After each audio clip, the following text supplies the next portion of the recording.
Você tá falando sobre, por exemplo, as baleias, elas se juntam em grupos pra cuidar dos filhotes. E mamíferos, em geral, tem essa coisa de cuidar do filhote. Existe como comprovar um sentimento de amor entre essas coisas ou é só uma parada instintiva? Então, é que assim... A fêmea com um filhote, ela ama que nem um ser humano ama um filho? Não sei. Isso é uma coisa super importante. Primeiro, define amor. Então, é difícil, né? A grande questão que eu acho que a gente tem que colocar aqui a primeira o seu amor não é instintivo? No final das contas, Então, se você for... E aí a gente pode... E aí, como eu não tô na cabeça da baleia, não falo baleiês, não sei como o cérebro de uma baleia funciona. Os dois falam. Eu ainda não sou fluente. Eu ainda não sou fluente. E você sabe que tem vários idiomas de baleia, né? Isso é verdade. Nem A mesma espécie. Porra! E dependendo da onde... Não! Com sotaque. Eu vi isso aí com um baleia, passarinho. Passarinho também que tem fala isso. inglês, também. tem baleia que fala francês, tem baleia que fala... os real, idiomas não é diferentes zoeira. deles, Não é lá. zoeira. Os É real. passarinhos também, os de interior, tem um sotaque diferente dos eles paulistas. piam de um jeito diferente. É verdade, é verdade. É muito louco. E você percebe que... Um passarinho da moca, tipo, faz... Peu! Não, ele faz, em Piracicaba ele faz pir. Pir. Né? tipo isso. Mas tem Mas sotaque mesmo. Aí O passarinho carioca fazendo... no Rio de Janeiro é pir. Mas falando, voltando pra pergunta Aí do no amor. sul é pir. Pierre! Pierre! Pierre! Pir legal. Não vai acabar, não. Não vai. A piada vai embora. A gente já fala de sotaque nos bichos. Certo. A gente E o japonês, será que faz... Piu! Piu! Pirou. Chega, mano, por favor. Desculpa, Emílio, por favor. Meu amor. tá da boa. Pô, pior que quando Emílio eu descobri rindo de isso, eu nervoso. fiquei feliz pra caramba, Emílio rindo. mano. Muito boa a piada. Tem que rir, né? Ai, Vai, meu Deus do céu. voltando ao amor dos animais. A gente consegue traduzir isso na forma de comportamento. Então, por exemplo, uma coisa que a gente consegue ver frequentemente em mamíferos é um comportamento muito estranho de você abrir mão da sua sobrevivência em função da sobrevivência do seu filhote.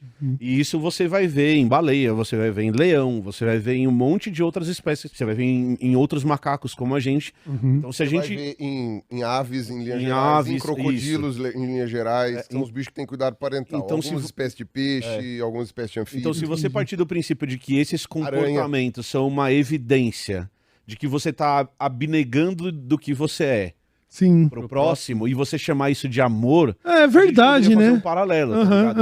Então, eu não sei como a baleia tá pensando, eu amo esse filhote. Não, Sim, mas eu sei que, por exemplo, quando baleias são atacadas por tubarões, as fêmeas ficam em volta e os filhotes ficam no meio. Caralho, que E bonitinho, aí você mano. tá vendo esses bichos, elas, e aí é muito louco, porque não necessariamente ela tá protegendo o filhote dela, porque pode ser que naquela época reprodutiva ela não teve filhote. Mas Sim, daí mas todas elas as fêmeas vão ficar em volta pra proteger os filhotes que Os estão no meio. pássaros fazem isso com o tucano também, né? E com outros pássaros que vão atacar os ninhos. predadores, vão né? proteger Ficam ali também. protegendo. Protege de gavião. Eu já vi gavião muito tomando louco. corre, de sabiá, de coisa.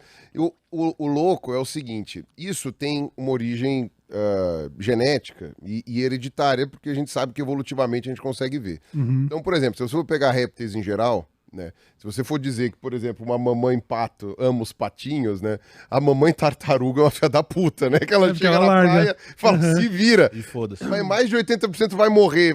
Não tô nem aí. Fazer um monte. Vou ter um monte pra isso. Então, quer dizer, répteis em linhas gerais, né, eles não cuidam dos filhotes. Então, por exemplo, lagartos e serpentes, que hoje são o grupo mais numeroso, eles não cuidam dos filhotes. Essencialmente, acho que não tem nenhum exemplo de lagarto ou serpente que cuida dos filhotes. No máximo, cuida até eclodir. Eclodiu, ó, Nasceu, se vira, com filho. cada um com seus problemas. Entendeu? Cumpri minha função. No caso das tartarugas, então, menos ainda. Né? Zero cuidado. Agora, quando você chega em arcossauros, que aí hoje são os crocodilianos e as aves, você vê esse cuidado parental acontecendo. Os únicos grupos que você olha e fala, pô, eles cuidam dos filhotes. E tipo, o crocodilo não é que cuida pouco dos filhotes, cuida pra caralho, e cuida por muito tempo. E cuida com muita delicadeza. Caraca. Né? Você não chega perto da Mas mamãe muito tempo seria o quê, mais ou menos? até ficar, acho que, tipo, com um tamanho considerável, viu? Até ele conseguir comer sozinho presas Saquei. que sejam tranquilas e não ser tão facilmente comido pelos outros bichos. E aí, você Por tem isso isso que daí. jacaré cresce meio lerdão, né? Pô, Não, é o tem as contrário. maldades. É mimado. É mimado. Ah, tá, mas não ao contrário, eu tô falando, a gente também é assim, né? Ele vai, como é que fala? Como é que fala? Vai esquentar o peixe, corta o dedo, né? Entendeu? Tipo, Ele se ferra, coitado. pô, não tem... Tava falando que jacaré é um molecão criado com a avó, é isso? É isso. Caraca, Então, cara. eles põem dentro da boca, em cima da cabeça, eles fazem... E aí, o interessante é isso. A gente presume, então, né, do ponto de vista evolutivo, fala, pô, se os dois grupos irmãos hoje que a gente tem, são os crocodilos e as aves, eles possuem o mesmo comportamento, que não é compartilhado com outros grupos mais próximos, então é provável que o ancestral comum também tivesse. Vamos ver quais são os grupos que tem no meio. E as aves são um grupo de dinossauro, então você vai olhar os dinossauros e a gente tem evidência de praticamente todos os grupos com cuidado parental. Olha Ou só. pelo menos até nascer o ovo, mas é provável que todos tivessem cuidado parental. Então a gente tem evidência, por exemplo, de saurópodes, aqueles bichos com o pescoço bem comprido, grandão, Sim. de também pegadas, né? Em que o bando andava com os adultos em volta e os filhotes no meio. Né? Que massa. Aqueles ceratopsídeos lá, os bichos que têm um chifre, né? Você tem carnívoros também, então raptors, em linhas gerais, assim, você sabe, tem até fóssil não dá pra saber se é macho ou fêmea, mas enfim, do adulto cuidando do filhote, protegendo o filhote, né? O que quer que seja que tenha matado ele. Não funcionou muito, mas enfim, então, pelo menos ele fez o que tentou. podia. Fez o que podia. Caraca. Né? Então, umas coisas assim que a gente sabe, né? E do lado dos crocodilos a gente tem menos evidência fóssil, mas a gente também tem alguns ninhos colocados, a gente presume que também tivesse. Então, esse amor, ou o que quer que você queira chamar de instinto ou algo assim, ele vem do ponto de vista genético. Sim. Ele vem geneticamente. Sim. Então, e como praticamente todos, não, acho que todos os mamíferos têm isso. Eu não consigo lembrar de nenhum que não não consigo tem. lembrar de nenhum mamífero que não tem esse cuidado, né? Eu tô pensando de ornitorrinco até, né, que Acho que todos têm. É. Nosso filhote nasce muito. isso é uma herança. Isso é uma herança. A gente herdou isso dos antepassados, das outras espécies que vieram desde lá do Triássico, né? Então, Caraca. a gente tem aí essa noção, né?